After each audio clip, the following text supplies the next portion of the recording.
On the 4th anniversary of the Ukraine conflict, Moscow drops a bombshell accusation claiming Britain and France are plotting to arm Kyiv with nuclear weapons.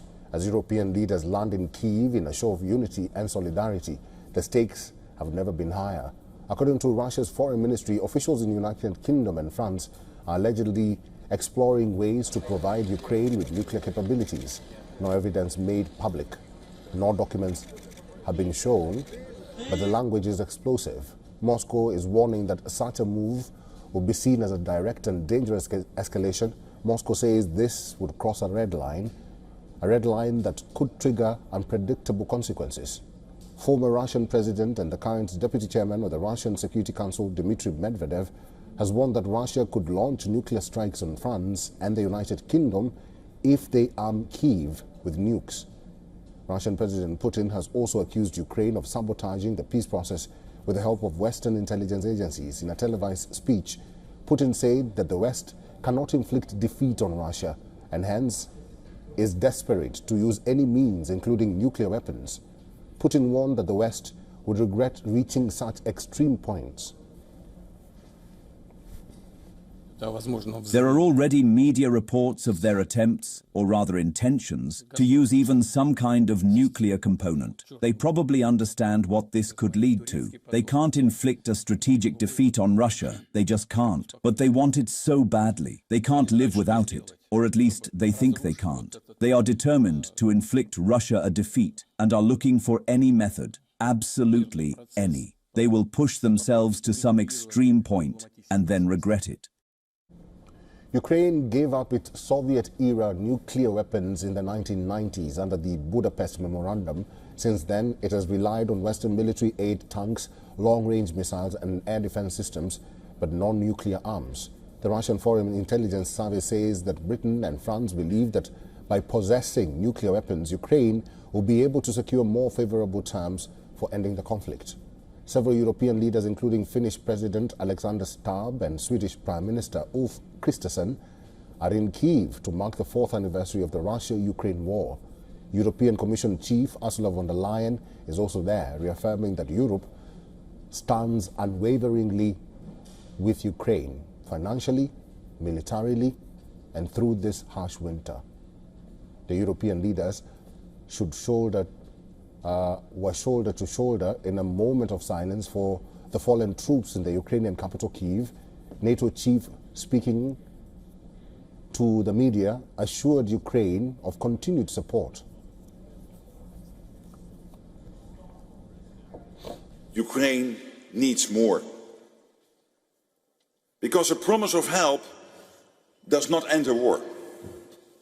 Ukraine needs ammunition today and every day, until the bloodshed stops. Ukraine continues to blunt Russia's aggression, and despite Putin's posturing, Russia has failed to meet their ambitions on the battlefield.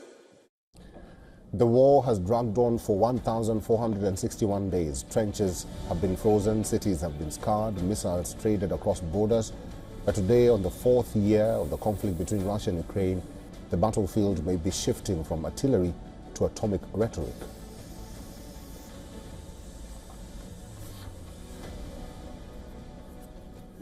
Mr. John Erath is a Senior Policy Director for the Center for Arms Control and Non-Proliferation in Washington. He is now joining us live from Washington, D.C. Mr. Erath, it's good to see you. What do you make of the 4th anniversary of the Russia-Ukraine war? It seems that the battle lines have been drawn once again by Russia. That's right. It's been 4 years since the Russian attacks in 2022, and there is unfortunately no end in sight. The peace talks have stalled, and it seems that both sides are content to continue fighting for the time being, much though we would prefer to see real progress toward peace. Mr. Erath, what do you make of the statement by Russia that the United Kingdom and France are wanting to arm Ukraine with nuclear weapons, and they say if they do that, they should be ready for repercussions? On the surface, of course, that is complete nonsense. The UK and France are not prepared to transfer nuclear weapons to anyone, especially not Ukraine, and especially not to engage in a nuclear conflict. But this is part of the typical pattern of Russian posturing that we have seen over the past 4 years. Russia is in a situation where they're having great difficulty. War is going very badly for them. Their economy is close to collapse. And so they want to raise the fears of nuclear war to put pressure on Ukraine supporters to find a resolution quickly.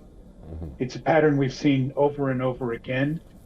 And this time it's done with a little bit different spin, which is now this completely fabricated idea that the UK and France might transfer nuclear weapons. Mr. Erath, finally, what do you make of the discussions or the negotiations that are ongoing? Because President Trump says that Ukrainian President Volodymyr Zelensky has to compromise in order for the conflict to end and in order for peace to prevail. Well, of course, once again, on the surface, it's completely true. Everybody has to compromise if we want to get to a reasonable peace. What I'm not hearing is any sign of compromise on the Russian side. In the diplomatic world, we have a saying that nothing is agreed until everything is agreed. Russia seems to be trying to take things that there is possibility of agreement on that favor Russia and pocket them, treat them as over and done, and then seek further concessions from Ukraine. This is a typical Russian pattern in negotiation. Again, it's nothing new, but it's standing in the way of real progress in the peace process. Mr. John Erath, it's good to see you. We'll have to end it there. Thank you for talking to us today. Thank you for inviting me.